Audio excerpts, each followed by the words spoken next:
Le patron de Renault annonce une augmentation du prix des véhicules.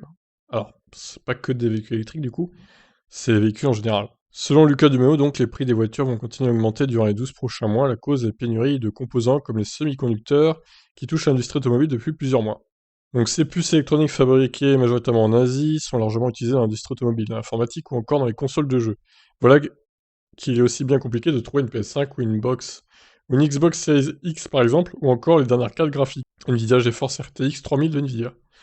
Face à cette situation exceptionnelle, certains constructeurs automobiles ont dû prendre des mesures drastiques à l'image de Toyota qui compte réduire sa production mondiale de voitures de 40%.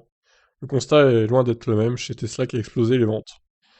Donc du côté de Renault, l'augmentation du prix des véhicules s'annonce inévitable. C'est en tout cas ce qu'a confirmé Luca de Meo dans les colonnes du journal espagnol Expansion. Les prix vont encore augmenter au cours des 10 prochains mois, prévient le patron de la marque aux losanges. Il explique que les fabricants de puces électroniques profitent du manque d'offres et de la forte demande pour gonfler les prix des semi-conducteurs. Et quand les coûts de production montent, cela se répercute immédiatement sur les prix de vente des voitures.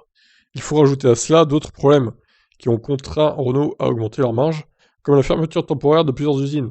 Face au manque de puces, Lucas Demeo explique que de plus en plus de constructeurs axent leur capacité de production sur des modèles plus chers et donc plus rentables.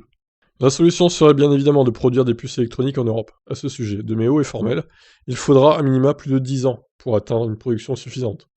Des estimations réalistes quand on sait que l'Union Européenne souhaite représenter 20% de la production mondiale de puces électroniques à l'horizon 2030. Ouais, mais encore une fois, voilà, on a trop compté sur l'Asie, on n'a pas fait ça nous-mêmes, et voilà où ça en est maintenant. Bravo, hein, bravo. Au lieu d'anticiper les potentiels problèmes, eh ben, on tombe en plein dedans. Il faudra donc pour l'instant rester dépendant des fabricants asiatiques, et pour l'heure, aucun retour à la normale n'est prévu avant 2023. Génial. Bon, bah, malheureusement, les voitures électriques sont pas prêtes de baisser pour l'instant. Mais vous inquiétez pas, les thermiques aussi vont augmenter, donc il n'y aura pas de jaloux comme ça. Je vous laisse réagir, qu'est-ce que vous en pensez? Ciao.